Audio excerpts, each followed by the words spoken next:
Yep. The viewers. We just tried to record Sega Stuff Ep7, and it wasn't recording. No.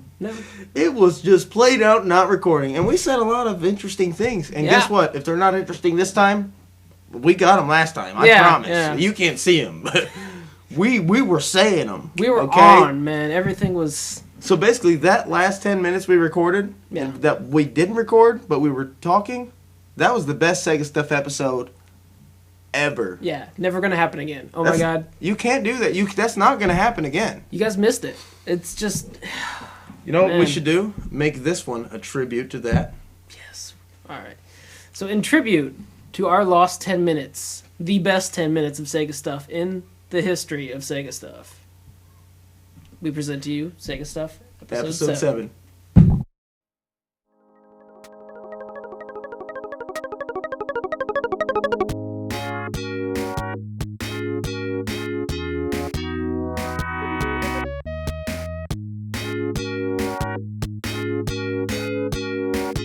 Sega Stuff podcast so far, but it is the first video one. That's right. So if you want to go check out our first 6, you're going to have to listen to us.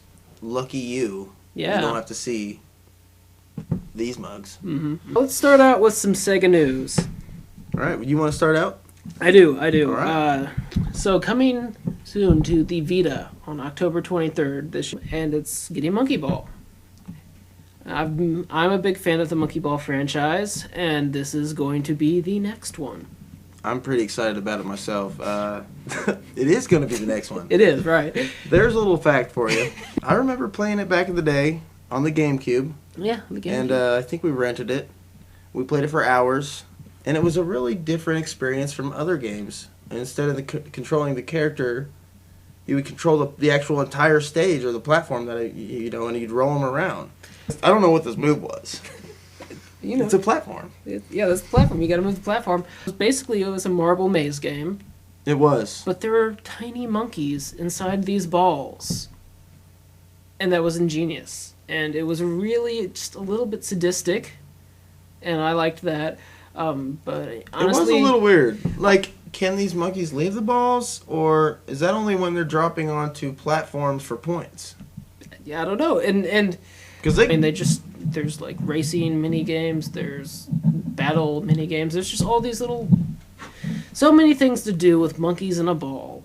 Speaking of the racing on that racing on Monkey Race really reminded me of Mario Kart a little bit. Okay, and this was pre-Sonic All-Stars Racing. The thing I wanted to talk about in the Sega news, Sonic All-Star Racing is coming out with a sequel called Sonic All-Star Racing Transformed.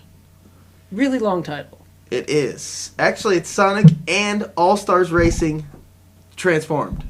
So it is a long title, but Sega has a lot of long titles. We'll give them that one. But if you like the first game, it's like Mario Kart but with Sonic characters. This one's a lot like Diddy Kong Racing with Sonic characters, except instead of just picking different vehicles, your vehicle transforms from one to the other. So, say you're racing along on a track, and all of a sudden you take off a cliff, you turn into a jet. You hit the water, you turn into a boat. Okay. So you got the land, the air, and the water there. Yeah. Now, at any point during this, can you, fly into a mall and have it transform into a Segway? Imagine this. I haven't played the game yet, but if they don't put that in there, I'll be a little disappointed. Yeah, I mean, it's destined to fail without the Segway. But whoa. Okay, that's true. Seriously, is there a chainsaw in it? Maybe not. Flamethrower. Nah. That might happen. I could see Sonic flamethrowing. But the Segway, they've got to have the Segway. One of these 3 things, Sega. Come on. Yeah. Let's put a Segway, a flamethrower, or chainsaw in the game. They have I, the character from Monkey Ball in the game, in the original, but he's not in the ball. He's in a car. He's in a car. Why? And why? Well, I should stop hitting the table. Because I know that's coming out really loud. But Sonic's driving too. He should be running, clearly. He would run way faster than he could drive in those cars. So that's all. I mean, I'm excited about it. It's like Mario Kart, Diddy Kong Racing style. I don't want to say they're ripping them off, but that happens a lot nowadays. Yeah. They're taking the popular character franchises and turn them into racing games. And some of them work, most of them don't. This one works. It does. I played the original, and it is a proper entry into the formula. It's playable. It's fun. It is. And it has, if you're a big Sega fan like we are, it has a lot of Sega environments, like stages from Sonic, Billy Hatcher, Jet Set Radio. Yes, Jet Set Radio. They had a Jet Set Radio. They also had a Jet Set Radio character. What was his name? What is the main character's name from Jet Set Radio? Beat? Yeah, I think it's Beat. Beat. He was in it, and he drove a car. And they also had a stage from Tokyo Toe. All right. So Jet Set Radio. Yes. Jet Set Radio is a fun little game about spray painting. What system is it on? It's coming to the PlayStation Vita. Coming in the near future. I do not have an exact date to the PlayStation Network, but it is being specially made for the PlayStation Vita, adding in special functionality, probably trophies. I'm hoping that maybe they res the models a little bit. So they're rejiggering it. Yeah. They are. What was that? Rejiggering. And I'm hoping for a good rejigger. But either way, I'm very excited because I love this little handheld. And I love me some Jet Set Radio. And so we're getting that. And I'm excited. That's one of those games you have to have on the console and in your pocket. Yeah. It's very exciting that it's coming to the Vita. They are calling it Jet Set Radio, too. Isn't that interesting? Yeah. Because in the States it was called Jet Grind Radio. Well, but then they took it back for when they made the sequel onto Xbox. It was Jet Set Radio Future. So that caused some confusion. Well, I don't know if it actually caused any confusion. Yeah, the only time they say Jet Grind Radio on the Dreamcast version is at the very beginning when it says Jet Grind Radio! Yep. It's time for some crazy taxes. Yes! So, really quickly, I just wanted to mention, because the last podcast was so long ago, there were some Game Gear games released on a 3DS. Okay. And, Game Gear is one of my favorite handhelds of all time. It's essentially a handheld Master System. And one of the greatest Master System games that were released, I have not played this is what I've read, was called Dragon Crystal. And you said this earlier. It's got those two... It's the buzzwords. It's got the two buzzwords in there. That makes you think RPG. Dragon and Crystal. It does. And, if you have Dragon in the name of the game, that's got to be an RPG. It's right. Like back then especially. And then Crystal, come on. So that game was released on the 3DS as a Game Gear Virtual Console release, downloadable. And another game that was released was Shinobi, the Game Gear version. So that's called GG Shinobi. And that game was actually based on kind of a Mega Man style gameplay. Okay. On GG Shinobi for the Game Gear. And I want to download that game. And another game I want to download that was recently released on the Game Gear Virtual Console for the 3DS was Sonic Triple Treble.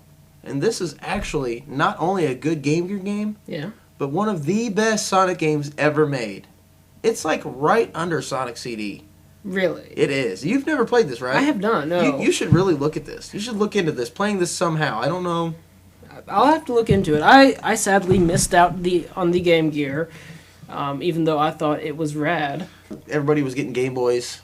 They had those really radical Game Gear commercials that I just loved, where like there was a guy sitting on a bench. And that guy was, I can't remember his name, but he was in a lot of great stuff. Like it's Ethan Suplee. What is it? Ethan Suplee. You know who it is? Yeah. That is awesome. He really is pretty good. Yeah. Well, in this commercial, he has a couple lines, and this is probably where he was introduced, actually, as an actor. He's sitting on a bench, and I'm not sure if I can show a little bit of that right here.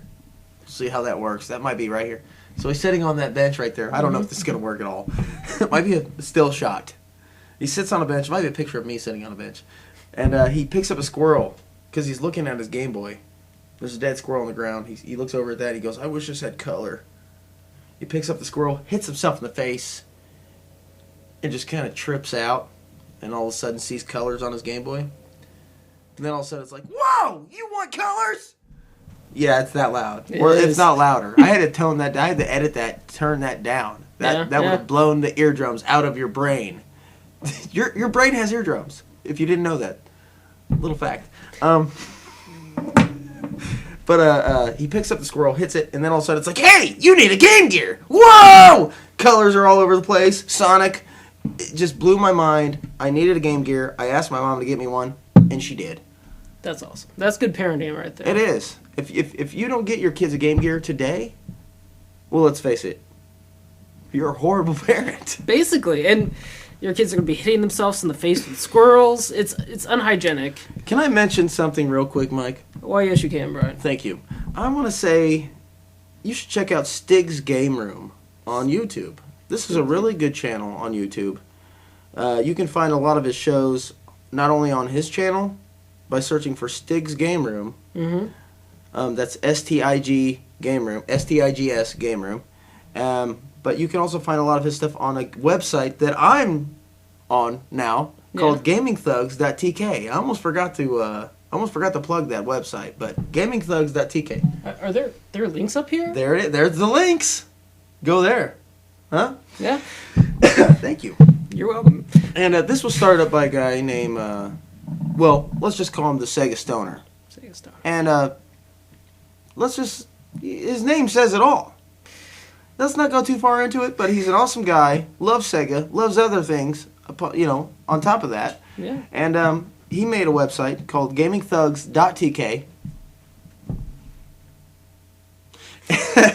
And that's fun. I like that. I do too. I'm going to do that again later. We're going to point up a lot. Too many times. It's going to be a lot of editing there. But he started that website. The guy, Stig's Game Room, started a show on there called Game Gear Shorts. Nice. All about Game Gear. And now, he recently got his kids a Game Gear. He recently gave his kids a Game Gear. And you can check that video out. That's awesome. He recorded it when he gave it to them. They loved it. His daughter got a pink Game Gear. He mods these Game Gears. That's amazing. He replaces the capacitors, puts battery packs in these Game Gears so they're rechargeable, new LCD screens and everything. And he gave one to his daughter and his son, and they loved them. That's amazing. That's very cool. That is good parenting right there. That is very good parenting. Yes. I just want to say that I think you cannot introduce your children to gaming history enough. Kids these days, they start out... I agree. ...with the PS3 or, whatever comes next. And they really have no idea how this stuff started out. I mean, they don't until we show it to them. Or, good parents, show it to their... we really have to stress that. You're good parents if you're showing your kids retro games. Yes. They need to know where it all started out. I mean, you build a house, you need a foundation. You become a gamer, you need to know your roots. Exactly. The Game Gear is the right start point. It's really a good one because it's essentially, as I said before, a handheld master system. Mm-hmm. And that made the library on the Game Gear huge as soon as it was released. They're like, oh, we've got all these master system games. They look amazing handheld today. They stand up against the Game Boy. Let's release them. Looked amazing. Awesome. Get your kids a Game Gear. Look on eBay. Their Dragon Crystal starts at, I believe it's $2.99. Shinobi is $3.99, and Sonic Triple Trouble is $4.99. That's good pricing, and it is. It's totally worth it. And it's really nice to have these games on the go, like they were back in the day. And even better, they're on this really bright screen that does an even better job than the original Game Gear did somehow, and that's hard to do. Yeah. Back in the day. They've made their money the first time they sell the game, and it's over for them unless you download these games and pay for them. And I do this. Yeah. I've got Sonic 4. Oh, little segue here. I've got it. There we go. Don't point it out, Bryan. We're getting better. We're getting better. Sonic 4, Episode 1, I downloaded on the PlayStation 3 as well as the Android phone. I have an Android phone. Okay. And I also downloaded Sega CD on both. I have to have it on the go and at home on the big screen. I care that much about Sega. I'm ready to buy their games several times on different platforms. But didn't they just release a new episode of Sonic 4? Did they? I think so. So, the first one was episode 2. That would make this one... Oh, wait, no. First one... Why was the first one episode 2? The first one was episode 1. Yes. And the second one can only be... Episode 5. True. We did just recently watch the trailer for that. Have you downloaded the game? I have not. I haven't either, and it's out right now. And unfortunately, because of ducats... Yeah. I just do not have the means of getting this game yet, but I will get it. I'm very excited about it. We just watched the trailer on it. I think it looks pretty good, except for the inclusion of Tails. Yeah. I never agree with the inclusion of Tails. Are you with me here? Or I honestly think Tails adds nothing to a Sonic game. Right, I was going to ask you, what is he helping here? Sonic's a lot faster than him, so he runs off screen. He still does this in this game. This still happens. And it makes sense that it does, because Tails shouldn't be as fast as Sonic. Yeah. But it's still kind of weird. I mean, it gives a semblance of possibly co-op play, but really, he's just a tag-along. He could never keep up, and he was never as interesting. I'm not sure why he was introduced. But... I played as him a couple times to get to some of the secret areas on Sonic the Hedgehog 2. Yeah. On the Oil Ocean Zone. But other than that, I didn't see any point in playing as Tails or even having him along. I would even go as far as to go into the options menu and turn Tails off and click it to Sonic alone. Because that was the way to go. Yeah, I was always a solo Sonic guy myself. Hitting the table again. There we go. But I think I have read that because of the way that the first episode sold, this will be the last episode of Sonic. So Sonic 4, Episode 2, could possibly be the last episode of Sonic 4. It didn't do as well as they thought it would do. Yeah, I believe it was originally supposed to be 3 or 4 episodes in total. But, yeah, I read that it was going to be 4. I mean, that was the original plan anyway. But yeah, so the first one did not sell as well as it should have, or as well as they wanted anyways, and so they did make episode 2, but unless this one sells gangbusters, this will be the last episode. Which I really feel like it's really not going to. Yeah, I mean, I hate to be too critical here, but these games, the episode 1 and episode 2, they both came out at a $15 price point, and that is quite high. It is high. For what you're getting. And all I'm asking for here is 10. Yeah. I'm not saying to make it a $5 game or a $2 no. game or a 99-cent dollar game or 99-cent dollar game. Yeah. Don't make it 99-cent dollars. Yeah, don't do that. Don't do that. $10 is fine. $10 is good. I really feel like that would have saved it even. Yeah. That extra $5 really killed it. Yeah. I'm excited about a game. Are you? Hell yeah, I am. I'm excited as well. You know what I'm talking about here? You're talking about Hell yeah. That's right, on the 360 arcade and PSN. So it's a downloadable only. Yep, yeah. And it looks like a really action-packed side-scrolling game. Kind of looks flat, like it was made in Flash almost, which I really kind of like. Yeah, I like the style a lot. But more so than just it's a nice 2D side-scroller. But more than that, it is insane. You play a rabbit from hell who is pretty much just going to bust stuff up. He's mad because somebody made a scandal about him and his rubber duck. Yeah. And they caught him up in something. Yeah. He was caught up in something. And so he gets in his spinning death wheel and he shoots stuff. Yeah, and it kind of reminds me of if you played Worms, any of the Worms series that were in 2D. It's like that meets Contra. And that means awesomeness. Yeah. I've always been a big fan of the Contra games. I have too. Even though they're really hard, I've still loved them. I've never beat a single one. But they're excellent. Okay. So hell yeah. Really, it's about a little dead bunny. Yeah. I mean, you can't go wrong. He's shooting stuff. It's action-packed. Contra meets Worms.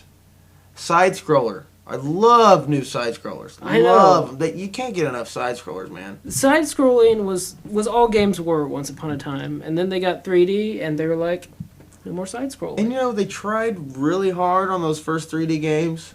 And Mario 64 really nailed it. Yeah, and then all of a sudden, everybody else tried to do a Mario 64-style game. It really kind of fell flat. Let's go back to side-scrollers. They're awesome. They're where people our age and even new gamers today should be introduced to these side-scrollers. because they're a lot of fun. They are. They really are. And there's a lot of side-scrolling characters that made the transition to 3D that probably shouldn't.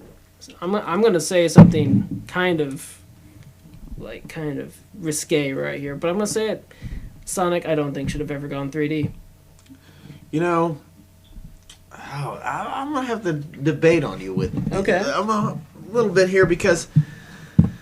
Okay, Sonic Colors. Let's talk about that for a second. Okay. You know, one Sonic of the newer ones did a really good job with Sonic in 3D because they didn't take it too 3D. Okay. They took the 3D platform, set it on the side, and you're watching them. It's a side-scrolling game with three-dimensional polygons, or whatever you want to call them nowadays. So that looks really good, but then it does shift the camera and go behind you to when you're running forward. But then still, you're only going left and right.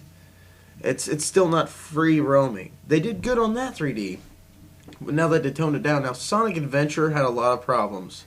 A lot of camera issues. The 3D didn't really work with the speed. And the fact that you're getting rings in 3 dimensions was really hard. I guess we can agree to disagree a little bit on this, because I do see what you're saying with Sonic Colors, where it's mostly a 2-dimension, It's mostly kind of side-scroller, but yeah, it goes 3D every now and then.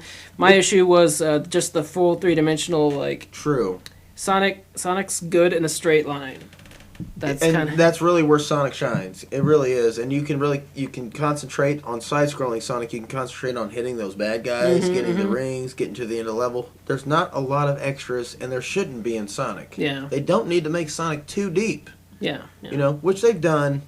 But they've actually toned it down. Even with Sonic Generations, they toned that down a lot. And it kind of feels like a little bit of Sonic Colors, a little bit of a classic Sonic from the Genesis era. Sonic Generations is a great game. Yeah. Had to go there again. I'm going to talk about that game a lot. It's okay. I still haven't beaten that game. I've not played it for a while. I still haven't beaten it. Yeah, I should go back to it. So, that's Sega News. Sega News. Let's recap real quick. Sega News. Sonic and All-Stars Racing Transformed. What else did you talk about? Monkey Ball on Vita. We also talked about Hell Yeah on PSN and Xbox Arcade. What else did you talk about? Jet Set Radio on Vita. Yes, and that's also on PSN and Xbox Arcade. Yep. We also talked about the Game Gear games that were released on the 3DS, Dragon Crystal, Shinobi GG, and Sonic Triple Trouble. Awesome games. Get them if you've got the money. Gaming in your pocket. It's great. Yeah. So, that pretty much... Sonic 4 Episode 2. Sonic 4 Episode 2. I'm excited about playing it. I'm not excited about Tails. Loved Sonic 4 Episode 1. I still I'm going to recommend it. I'm going to go ahead and recommend that one. I'm going to recommend it. Hopefully you can turn Tails off. Yeah, I'd like to see that. I'd really like that option. I haven't played the game yet, but we're going to get it. Yep. That summed it up. Yeah, that's the news for this week. That's it for Sega News this week? Well, this year. Let's go with this year. For now. Because next time we'll have more. We don't know when that's going to be. Yeah. Where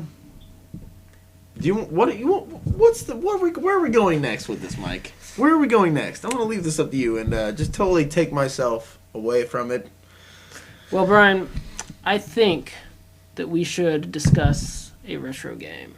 Retro game. Okay. I've got a retro game. Do you now? I do. I've been playing one a lot lately. I would love to hear about it. The retro game I've been playing lately is Panzer Dragoon 2. Is why. Yeah. For the Sega Saturn. I whipped out the Sega Saturn, blew the dust off of it, hooked it up to my TV in the living room, the main TV. And guess what? Panzer Dragoon 2 on the Sega Saturn has widescreen capabilities. That is nice. Yes, so I can play this in its full widescreen 16:9 aspect ratio glory.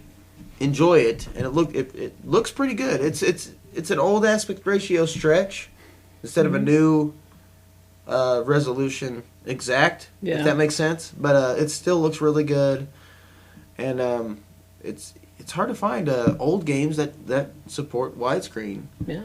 But this game does. I'm having a lot of fun with it. It's the second Panzer Dragoon game that I've played so far. The first one I played, you might remember, because we've been friends forever. Yeah, it's been. You might remember when I had it on the original Xbox. It was called Panzer Dragoon Orta, I do remember that one. which had just amazing graphics. It was kind of hard for me to grasp at first. Mm-hmm. It's an on-rail shooter. The main Panzer Dragoons are on-rail shooters. There is one that kind of sidesteps to RPG, Okay. but we'll talk about that on another episode. But the main deal with Panzer Dragoon is the on-rail shooters, kind of like House of the Dead or something like that. Mm-hmm. But you're on a dragon's back, you're flying on it, and everything else is flying or on the ground, and you're flying in a direction. You can turn the camera in any direction around your dragon. Oh, that's nice. Yeah, and you can shoot in any direction. So I play this game with the Sega Saturn 3D controller here. That's pretty nice. And it actually supports this. So this is one of the first analog controllers ever made. One of the very first early analog controllers that actually kind of took off. Mm-hmm. You know, this came bundled with a game called Nights into Dreams for the Sega Saturn. Very good game. Yep. This game to me is like right under Nights into Dreams, which is my favorite Sega Saturn game. And I'm having a really good time with it. I'm halfway through the game so far. The boss battles are really epic, and you can take different routes through the game. So every time you play it, it's a little different. All right. Yeah, I can go on and on about this game, obviously. But, it's got the widescreen. It supports analog joystick. It's on Sega Saturn, and you're flying on a dragon. Actually, it's not technically called a dragon. It's called a Kulia. Kulia. Yeah. A Kulia. So you're flying on the back of a Kulia. The name of your Kulia is called Lagi on Panzer Dragoon 2 Zwei. And this is the first Lagi. This is actually a prequel to the first game. Okay. This is the first Kulia Lagi that has wings. So you're flying through the air. The dragon shoots huge light from its mouth that just destroys everything on screen when you get your energy to the point of where you can do that by shooting so many enemies with your gun. Mm-hmm. It's a great game, and if you like on-rail shooters, I definitely recommend you check out Panzer Dragoon 2 Zwei for the Sega Saturn if you can find it. It's kind of a hard find. Yeah. I found it at a local disc replay. And, not in box, but it was still worth the $15 that I paid for it. Pretty good. Yeah. Pretty good price. That's not bad. So, yeah, that's my retro game I've been checking out lately. I've just so happened to be checking out that game lately. But any retro games you want to look back on or check out or talk about? This week I would like to talk about the game Corpse Killer. Ooh. Oh, Corpse Killer. Now, this game's got a lot of iterations. I originally played it on the Sega CD. It also came out on the Sega CD 32X. True, and did you have that? You had that version. Did I? I thought you had did or it. I did. You did. I had the Sega CD version. I know we had one of each. I didn't know if I had Sega CD or 32X, but I think you had the Sega CD 32X. It also apparently came on Saturn, Windows, 3DO. I'd like to see that 3DO version, to be honest. I'd really like to check that out. I'm excited about the Windows version because I can go home after this and play it right now. Supposing that I find it. True. But Corpse Killer, in true Sega CD fashion, was one of many of these. It was released by a developer called Digital Pictures, and what it was is it's one of those kind of interactive movie type of things. It opens up with just a movie scene of the Dr. Hellerman doing something devious that causes zombies. I guess. Remember that too. That was weird. Yeah, it has some weird clips in it. Yeah, it does. Really amazing acting. It's the height of the 90s, I'll tell you that. Hey, remember this guy? I do. Rastaman. This guy, he was your guide through Corpse Killer. For some reason, there was a Jamaican guy telling you about the zombies. As I remember, I think you're like on a tour. You're a Marine, and you're a Marine. And okay. You've landed on this island that's being overrun by zombies, and yeah, the Rastaman, as we called him. That's horrible, by the way. But then again, so is his character. Yeah, his character was not a three-dimensional character in any way, shape, or form. But yeah, he would talk you through the talking points. I love that about that game. Didn't you just love the the voice acting and the just the clips in general. The video clips, I just love how horrible they are. No, they were. And this is probably the start of my love of bad movies. This game was just so terrible. The acting, the video quality, because it was a Sega CD. It was all in that little window inside the TV. And it still looked bad in that little window. Yeah, it was very pixelated. It still looked bad. You could see what was going on. You could barely make it out, but it was kind of like watching the porn channel unscrambled. Yeah. Or scrambled, rather, you know what I mean? Which we've all done it. Come on. Yeah. Hey, that's an elbow. That an elbow? Or no, that might be some lady bits. Nipple? Nipples, yeah. Is it nipple? We're not putting a nipple right there. No, this is family friendly. Talking to myself here. Yeah. So Corpse Killer, awesome videos, awesomely bad, awesomely badly awesome. Yeah. Is that fair to say? Awesomely badly awesome? I can't say, I could not have put it better myself. Nice. Yeah. So it's an on-rail shooter, as you said, and what else is there to say about it? I mean, it's kind of like, it reminds me of Lethal Enforcers. If you played that on Sega, there's a Sega Genesis game, but the Sega CD game is really where it's at there. Oh, yeah? It's just like Corpse Killer with less of the awesomely badly awesome videos. But, it's just like that where the screen will go to the side scroll, like you said. After the video, it'll go to a side-scrolling screen, and what's the name of that? Motion captured. Okay. Yeah, characters would come out, and you'd shoot them. Yeah. It was a lot of fun. They were zombies. There were zombies in that. They were zombies.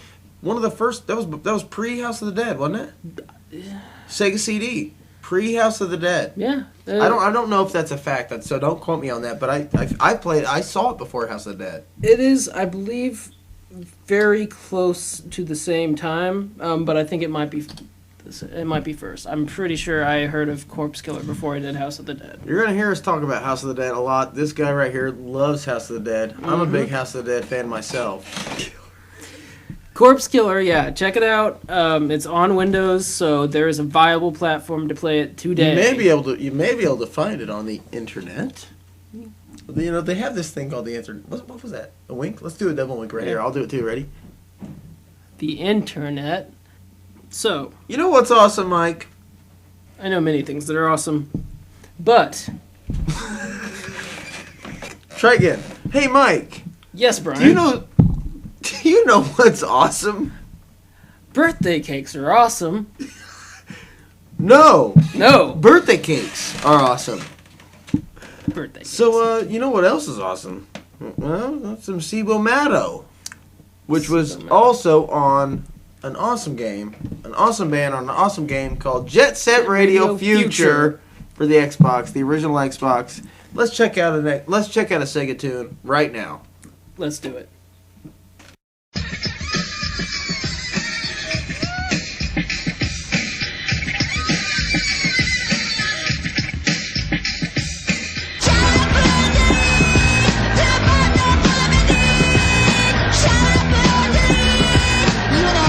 Lovely sweet. Yes, I'm cooking for my son and his wife. It's his 30th birthday. 4 days into my bowl at the milk of 2 months ago. It's more than mom, isn't it?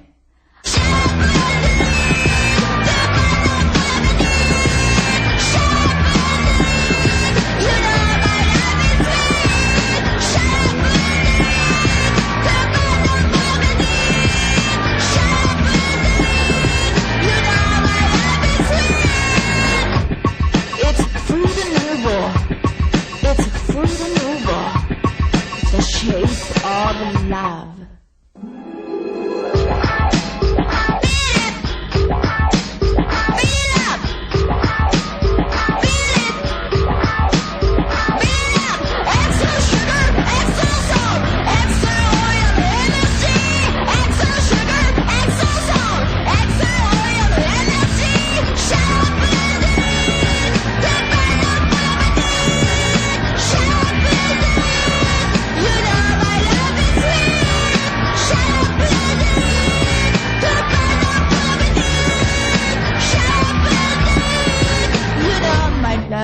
sweet. You were born in the 60s. Can we just say, shut up? So what, for your own sake? Do you have a headache or a heartbreak? I'm broken by the birthday cake. You and me so on the object. Up a pot in the birthday cake. So what, say what, for my own sake? Watch out, yo, see a come, yo. I'm gonna change your atmosphere. Turn up the TV, do you agree? Yeah, I'm talking turkey, take it from me. I'm gonna show my love for my dad, but it's moldy, mom, isn't it? Extra sugar, extra salt, extra oil, the energy. Extra sugar, extra salt, extra oil, the energy.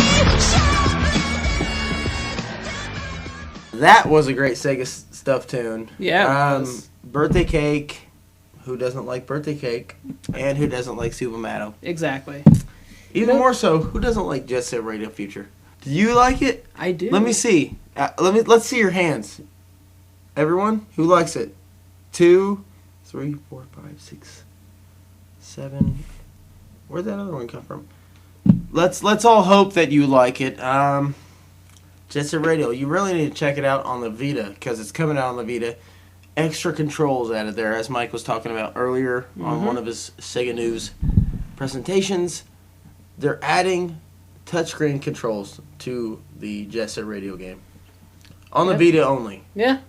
I'm hoping, that's probably just going to be like the spray painting and stuff. That's what I assume too. Like, as soon as you're ready to tag, you knock over your bad guy, they run away, you take their spray paint cans, you're ready to tag what you're going to tag.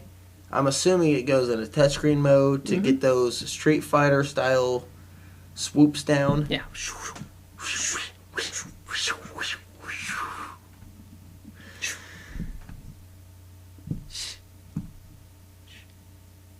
Okay. Okay. Well done. Thank you. So yeah, that was awesome. Birthday cake. Steve O'Mato, love that song. I hope you loved it too. Yep. If you did love it, check out Jet Set Radio Future on the original Xbox. If you love that game, really check out Jet Set Radio on the Vita. Exactly. Said it perfectly. Can I say something before we go into the main topic right here? Because we're going to go into the main topic.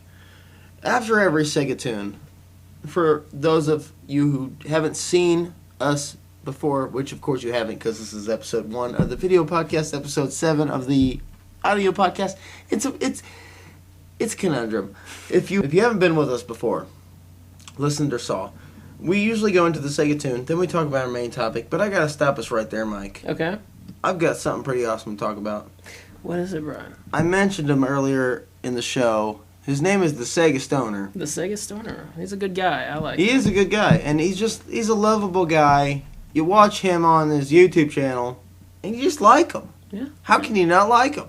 So make sure you check out the Sega Stoner's YouTube channel, but even more so, make sure you check out episode 8 of the Sega Stuff Podcast. What? Yeah, because he's going to be there, Mike. Dude, that's awesome. It is awesome. I'm excited to have him. He's going to be our first guest on the show since episode 1 so long ago. And it was long ago because we took a long time to record this podcast, but we're in it again. Video podcasting. Here we are. Sega Stuff. The Sega Stoner will be joining us next episode. Stay tuned. Watch us on the Bryan Trusty channel and the Punter Couch. So the Sega Stoner made that website, GamingThugs.tk. Check out his channel. He's going to be on our next episode of the Sega Stuff Podcast, the video podcast now. Yep. We're here. Live.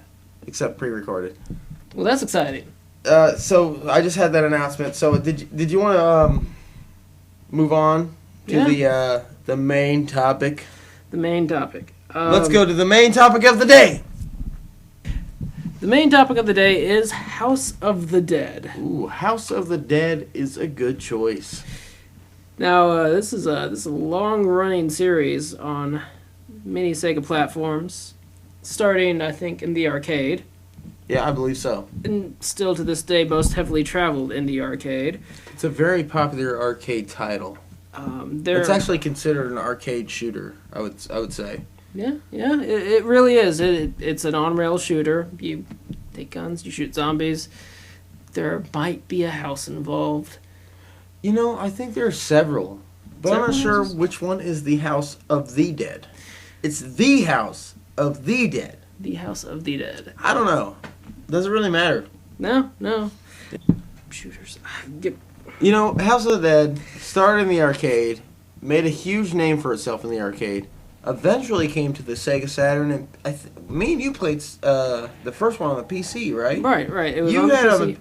you owned didn't you own like an official copy of this thing or something? I believe Either you or I did. Like I don't know who did, but one of us had. you this. had it, and I copied it from the disc, and I still to this day have it on my PC, and every now and then I will play. Is House that of the Dead. same copy that came off my disc? You're kidding me. I don't even have this copy anymore. No, I've still got this copy on my hard drive. It's gone from every Can PC you I've play ever it? owned. I believe so. But there's no in-game music. No. I think that's the thing. Like without the CD, you could still play the game. No in-game music, which the in-game music was really cool. Like that eerie orchestrated organ stuff. Yeah. I think there is in-game music. Without the disc, I think so. it could be. I'll have to get back to you on that. I'd but love to do a review on that. And Mike, let me just call you out right now, right here in front of our viewer. Do we have two? Oh, the Sega Stoner's watching. Yeah, Sega Stoner and Good Seth. job, buddy. Thank you. And Seth. Because I'm watching too, and you are. Yeah, Four? so at 4? I mean, Well, I'm watching. We got 4 viewers. So, sorry, for our viewers, I'd really enjoy it if you would come along with me on my travels and Sega Stuff reviews oh, yeah. and do a couple video reviews. I'm putting him right on the spot here, people. I'm just going to say it right now. Mike Keltner, House of the Dead review coming up. Watch it. Just tune in. I don't care what this guy says. Look at it. Of course, we were talking about House of the Dead. House of the Dead. And so, to date, there have been 4 official numbered House of the Deads, the last one coming out in 2005, and actually just coming out earlier this year for consoles. It took from 2005 to 2012 to get that game out of the arcade and into houses. What game was that? That would be House of the Dead 4. And that's that's a really good House of the Dead. Yeah, they've built the franchise up, they've added grenades, and it's just beautiful. They did add grenades. And the only time I played this game, I haven't played it on the PlayStation yet, Yeah. but I played it in the arcade, and I remember the grenades. Yeah. And it's pretty cool, blowing up all zombies on screen. It is a nice touch. I mean, and I think to facilitate it, they've actually added more zombies. Because, every now and then they're just like, they've got like a hand holding, like, hey, this would be a good time to use a grenade. Right. And, I'm okay with that. And Lob that's a grenade into I'm some glad zombies. they did that, and especially if it's going to be the first game in the franchise that adds the grenades. They really need to introduce it with something that says, here's where you need to use it. Yeah, that's probably the smart play there. But yeah, those are the 4 main ones, and there's So we've got House of the Dead 1, 2, 3, and 4. Yes. And then what else is there? All right, there are Mike's a couple, the House of the Dead expert, really. I mean, I love House of the Dead, but he's a professional House of the Dead player, honestly, and he can play it with the D-pad on the Dreamcast and still win. If that tells you anything, I did surprisingly well. I didn't know it was myself. a little freaky. Did a little with the D-pad on the Dreamcast. That's House of the Dead 2. Yeah, that was Which, House of like, the you Dead 2. played the crap out of House of the Dead 2 demo. Yeah, And then you just, like, got it and still could play with the D-pad. I love House of the Dead 2. House of the Dead 2 is probably the perfect game of the franchise. I would have to agree. I think it's the number 1 House of the Dead in my eyes as well. Yeah, because I don't know if they were trying for this or not, but they captured this campy feel with House of the Dead 2 that they just did not get anywhere else. And I feel like what you said, I don't know if they were trying. I don't think they were trying. But Which really made it even better. I Exactly. mean, they had Japanese voice actors for a lot of these characters that were speaking English. Mhm. Made it sound a little stranger to us here in the States. yeah. I don't even want to say some of the things they said. Don't Come! Suffer like G did? That's a great game. Yeah, I think that's my favorite House of the Dead as well. House of the Dead 1 was pretty good. Me and you actually were lucky to experience it because we had it on the PC. Yeah, but, I never played it on the Saturn or the arcade. No. But after House of the Dead 2, we played 3 because you bought it on the Xbox, the original Xbox. Yes. You had that special gun. I did. That was and still the best to me, the best gun made for a console. Still, Without a doubt, the Xbox gun that existed specifically for House of the Dead 3. I don't think there's another game that ever used it. remember how you'd reload this gun? You'd like put a memory card, you put the memory card slot.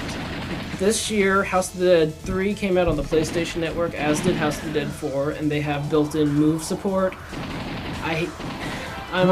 They have to. Yeah. There's no other way, folks. There's sadly no gun peripheral for this generation of House of the Dead games. They have a peripheral called the PlayStation Move, which can be loaded into a gun plastic case, which works as a really good gun peripheral. So that's actually, I've never really asked you about that. That's a good gun peripheral. I believe so. You can calibrate it. You'd rather use that than holding the move? Yes, I would rather have Okay. that than holding the move. There are a couple of smaller gun peripherals I'd like to try out because the one that I have is a full Uzi setup. It's unfortunate because it's a very expensive peripheral, and I would not recommend it just to buy for the House of the Dead games because that's a hell of an investment. I, however, am a PlayStation whore, so I own it already, and having it to play and use, it's really nice. It's a decent House of the Dead experience. And I'm gonna say I like it. Now so House of the Dead 4 is amazing. It 1, 2, uses- 3, 4. Let me go off track here a little bit. Okay. For a console only made House of the Dead. Okay. Or it was console only, I'm pretty sure. Overkill. Yeah. So I bought this game on the Nintendo Wii. Enjoyed it immensely. This is where they did the campy thing right on purpose. Yes. You know, they took all the cursing, the blood and gore, B-rated movie trailer action. It feels like a B-rated movie, but even to the point of farther than that, it feels like a B-rated movie trailer. Yeah. The entire game. So it's got a guy, it's got a voiceover announcer. Love it. Yep. You know, and you know, he's got that classic voiceover movie guy voice. House of the Dead. Yep. You know, this guy, killing motherfuckers. Yep. Sonic Ring right there. And, you know, House of the Dead Overkill, I loved it. Loved it. Now, I haven't played the PlayStation 3 version. I've heard there's more zombies. I've heard there's more content. More it's levels. Overkill. If I could say that, Yeah. I'd say it's House of the Dead Overkill. Did the B-movie thing. Each individual level had its own kind of B-movie title and theme. There was like a circus level that was creepy because there's clowns. Well, that was creepy. Yeah, there's a train level. There's all these. Enjoyably, though. Yeah. There's a couple other spin-offs that were nice. I'm really intrigued about these spin-offs, dude. I'm really intrigued about I'm not talking about Typing of the Dead. Yep, there was Typing of the Dead 1 and 2. You want to talk about that first? There's not a lot to talk about. Instead of shooting I didn't them, know there was a sequel. it says right here, Typing of the Dead 1 and 2. I clicked on something. Wow. I'm using an iPad. That is a an pink iPad. case, and it's I accidentally clicked a link. That's beautiful. But yeah, it says right here that they had Typing of the Dead 1 and 2, and I'm guessing it was Typing the House of the Dead 1 and House of the Dead 2, because I remember Typing of the Dead 2 from House of the Dead 2, but I don't remember the first one. You know, I never got to play either one of these games, but I always wanted the one that was on the Dreamcast. I don't know if they're both on Dreamcast or... I think Typing of the Dead 2 is the one on Dreamcast. One of them's gotta be on PC. I have to imagine. I have actually played it. It is hard. You have played this? I have played a little bit of Typing of the Dead. Really? I don't remember where. I think somebody had the Dreamcast keyboard and Typing of the Dead, and I had to play it. Now, I used to have a Dreamcast keyboard, but I never had Typing of the Dead, so it definitely wasn't at my house. but instead of shooting a bullet at a zombie, you had to spell a word quickly. So the zombies are coming towards you, and you got a word to spell. Type it out, and you shoot them. Yeah, and that delivers, hopefully, a kill shot. Sometimes that's like, maybe it's just a shoulder shot, and they give you a larger, more complex word. Oh, for like harder zombies? Yeah, for bosses, and that's frustrating. It was an interesting idea. It was always just novelty, as far as I was concerned. Then there was another spin-off in 1999. They made a game called Zombie Revenge. You know, we didn't think it was serious. We loved Zombie Revenge. Mm-hmm. We loved it. It's like, here's House of the Dead, with a little bit of Resident Evil physics. I don't know how to explain it, really. It's like an arcadey Resident Evil, if you will. I don't know if that makes sense. Let's say you're walking around. We've talked about Zombie Revenge on another podcast before. If you want to go back and check it out, please do. On pottercouch.blogspot.com. Yep. Here's the link right here. Mike? Say you run out of ammo. Oh, there's some bullets over there. You step on them. What happens? Bullets! Exactly. A big booming voice. Not sure why. Bullets! Doesn't matter. Bullets! Made the game so much more fun. Loved it. We really enjoyed it. Yeah. Now, Mike, let's, I'm gonna look this up right now, but, keep talking about this. Zombie Revenge. Yes. It had like this story branch off mode. I'm going to mention a couple other spin-offs. There's apparently Pinball of the Dead. I don't know where this happened. By the way, I had Pinball of the Dead. I bought this game. It was on the Game Boy Advance. Loved it. Really? If you're into a pinball game, period, if you're into pinball video games, one of the best pinball video games ever made. The pinball physics alone. Really? Say you don't like House of the Dead. You like pinball video games. This is a good video game to play. The pinball physics would fall to the bottom of the screen naturally. Nice. This wasn't like Sonic's pinball. Yeah. Its physics were different from pinball. This felt like you were playing a pinball table on your Game Boy Advance. That's amazing. I'm going to have to find that one. You've got to play it. Yeah. You find a way to play this game. I say check it out. And if you have a Game Boy Advance, go buy it. I do have a Game Boy Advance. I'm going to try and find it on the eBays. We need to find that game. Yep. Because it's really worth playing. If you like pinball at all, it's pretty good. Especially if you like House of the Dead. Because the pinball is your bullet. And the zombies are walking around in a circle, like at the top of the screen. For instance, on the first stage, there's a circle of zombies walking around the top of the screen. And when you shoot your pinball up, it shoots the zombies and destroys them or kills them. Or it's like it's another spinoff, like you said. It's a Typing of the Dead or House of the Dead is just full of possibility, especially spinoff possibilities.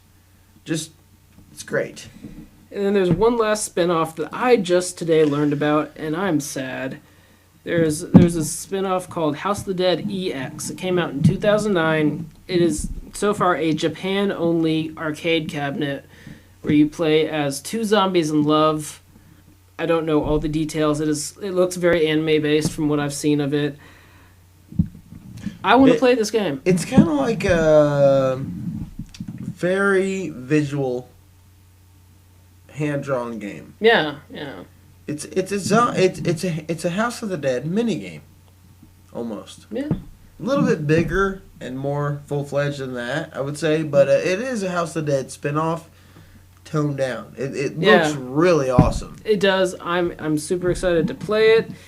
I don't know if can we play this? Yeah, that's the thing I was going to say. I'm excited about the possibility of playing it one day. I am saddened because I do not know if I actually will get to. You know what else is awesome about House of the Dead, Mike? What's that? House of the Dead, the movie. Oh, you mean that remarkable movie by Mr. I believe it's called pronounced Uwe Boll. You know, me and you went to go see this in theaters. We were ecstatic about this. Yes, you remember this? We drove a pretty pretty good far amount of miles to go see this movie because it was in select theaters. It wasn't in all theaters. There was video game footage in the movie at random intervals. There was video game footage in the movie. You own the sequel, don't you? I own both. I do.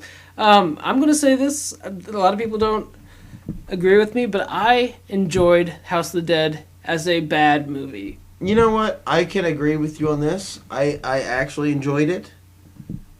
I didn't enjoy it going in. No. When I went to first see it, when we first saw it, I really wanted to like it. Yeah, you wanted it to be good. But then when I realized it was a B-rated movie with Clint Howard, he's in this movie. He plays the weird guy that is taking you along in the trip to the island. It's an island though.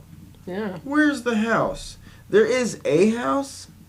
There is a house, yes. But most of the movie takes place outside of this house. Yeah, it's all on the island. It is a rave.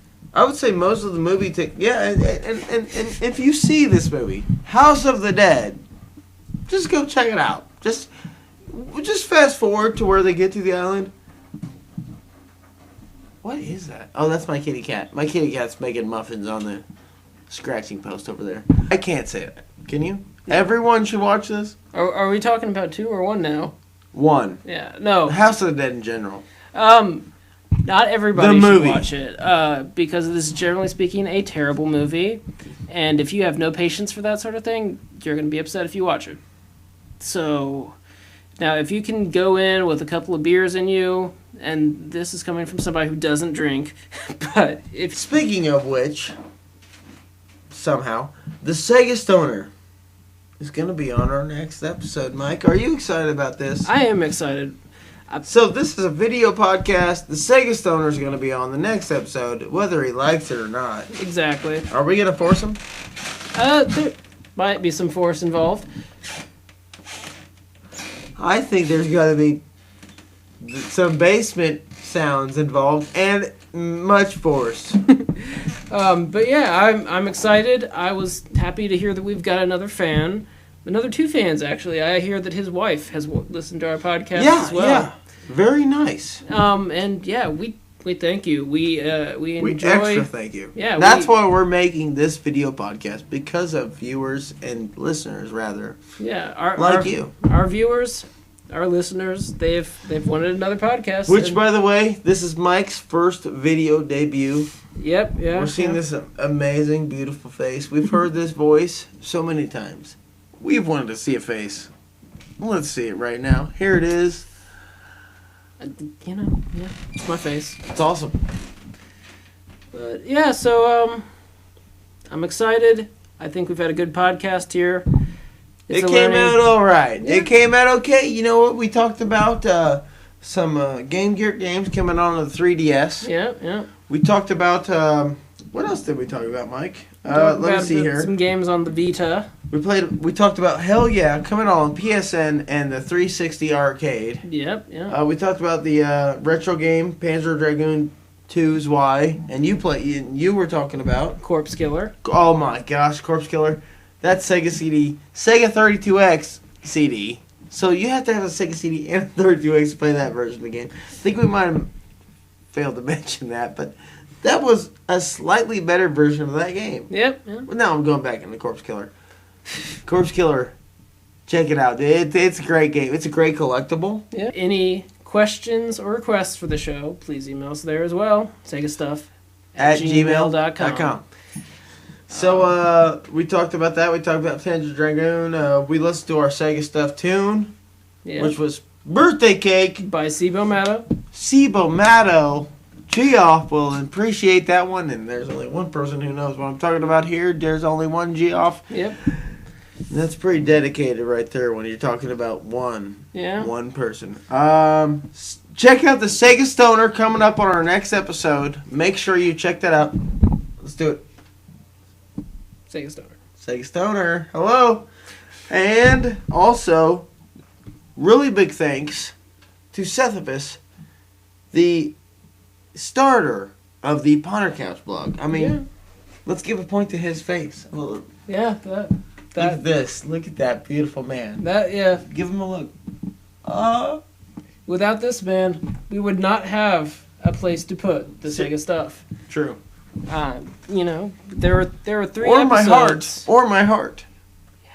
I don't know what that means even. But it means something sweet. For you. Sisyphus. So yeah, check out our next episode. Hopefully we'll be doing it when next week. Let's give that up. Yeah, next week sounds fun. Well, actually, there might be some scheduling. We have to figure out when we can get the Sega Stoner. Who knows? Sega Stoner's coming on next episode. So thank you for joining us. We talked about a lot of stuff today. Sega Stuff episode. Podcast, video podcast, number 1. Sega Stuff episode number 7. Yeah. So here we are. Signing off. Signing off. This is Mike Keltner. And Bryan Trusty. Thank you for watching The Sega Stuff Podcast. Very nice.